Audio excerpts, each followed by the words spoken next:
My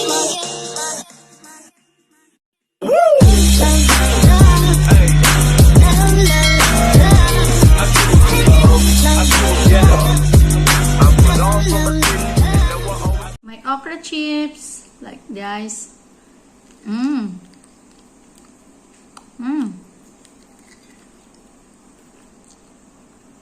Sarap guys. For snacks. Hi guys, welcome back to my channel at Lani's World. Today's video guys, I made okra chips. Yes guys, okra chips. Ito guys, I have okra chips and I bought this one guys is 15 Hong Kong dollars guys. Ito karami guys. So guys, gagawa tayo ng okra chips. So kakaunti lang, only a small amount of okra lang ang ating gagamitin to use it because I'm only one to eat this one guys. So let's start guys. Lagay natin dito sa ating bowl itong okra and uhugasan natin guys. Ganon. And after guys na mahugasan natin siya guys, yan, we'll do a pat dry guys. So ano natin, patutuyuin natin sa sa tissue na lang. Ginamit ko guys for pat dry. Yan siya guys. So actually guys, hindi ko na siya tinanggalan ng kanyang ulo-ulo dito guys, the head of the okra. Yeah, maraming nakakaalam nitong okra to make it vegetable like soup or something. You boil the okra to steam the okra or something like that guys, and you dip it something like vinegar. Yeah. We use this one in the Philippines also guys to make it like vegetable okra. So yeah, so now guys, pat dry pa natin ulit. Medyo ano pa siya guys,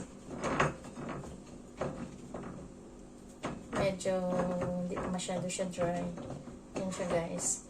And after that guys, lalagyan natin ng kaunting pampalasa. I mean, something like make it tasty ang ating okra chips.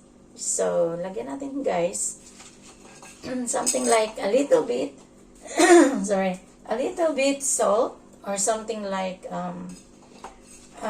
chicken powder. Yes guys. Yan siya guys. And after that guys, lalagyan natin siya ng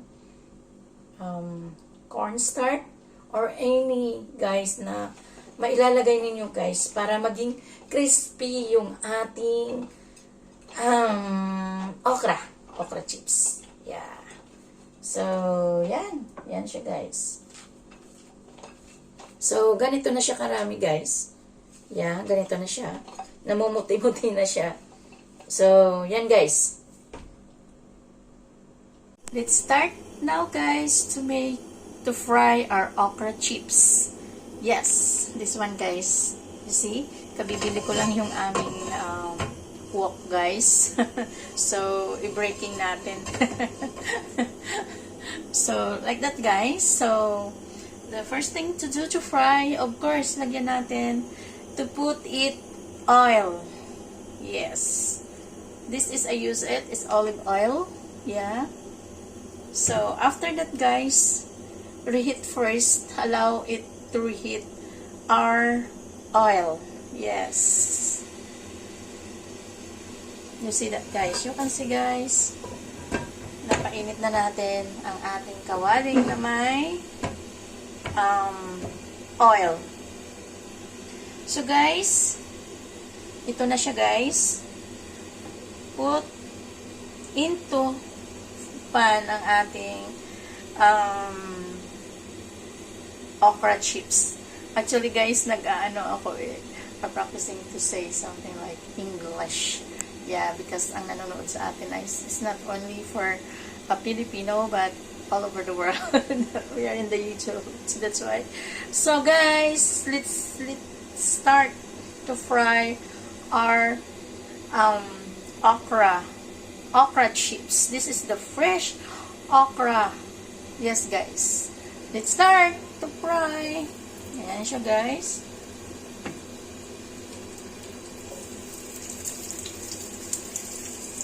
Yan siya guys. It's like frying our fish. Parang fish siya guys, no? The same as frying as fish. Yan.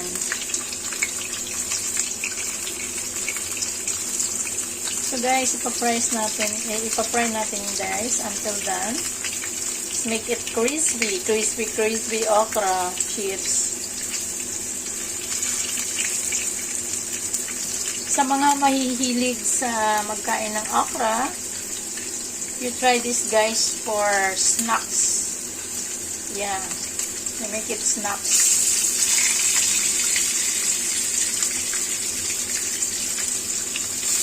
Yan siya guys, I'm so very excited to make it guys. I'm so very excited guys because this is my first time to make it the okra chips. So, yan guys.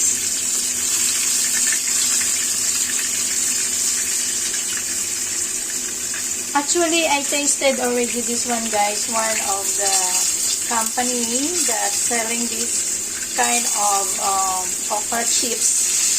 So, I don't know kung anong nilalagay nila, but I use it for a simple way to cook this okra. Yan.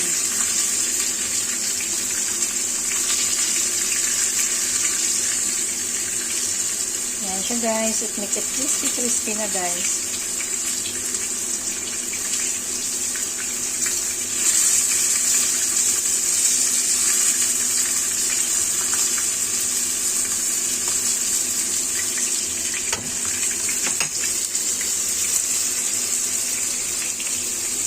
As you look at guys, yan, nag-ano na siya, make it crispy now guys.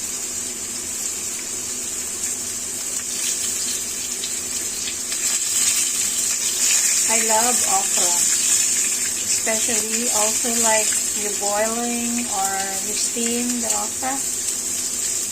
Yeah.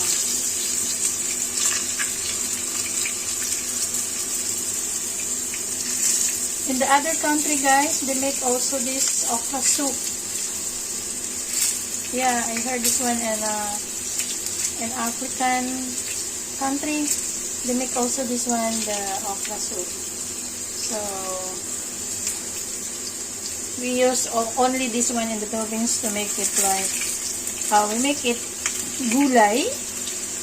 Put it together with the eggplant, spinach leaves, and then we fry it on garlic and onion, and after that guys we put it like water, a little bit water, and then make it gulay. We said in the Philippines it's gulay. Yeah, it's gulay guys. So kuha tayo ng isang bowl kasi it make it done na ang ating okra chips. Yan siya guys, crispy na guys. Yan.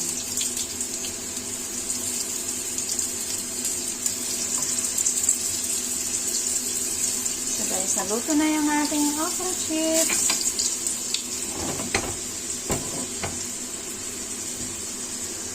Yan na siya guys. Yan na siya guys, naluto na yung ating okra chips.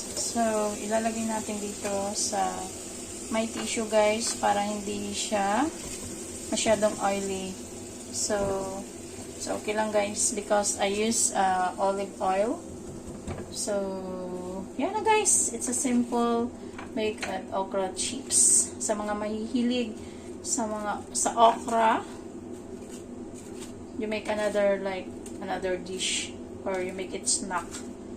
Yan. Yan siya, guys. So, thank you for watching. At may natutunan na naman tayo for making okra chips. So, bye! And don't forget to subscribe and like and share sa aking video, guys, na to hit the bell button para makapag-update pa kayo ng aking mga video, guys. It's a simple video, but may natutunan tayo. So, thank you for watching. Bye. God bless. See you to the next one.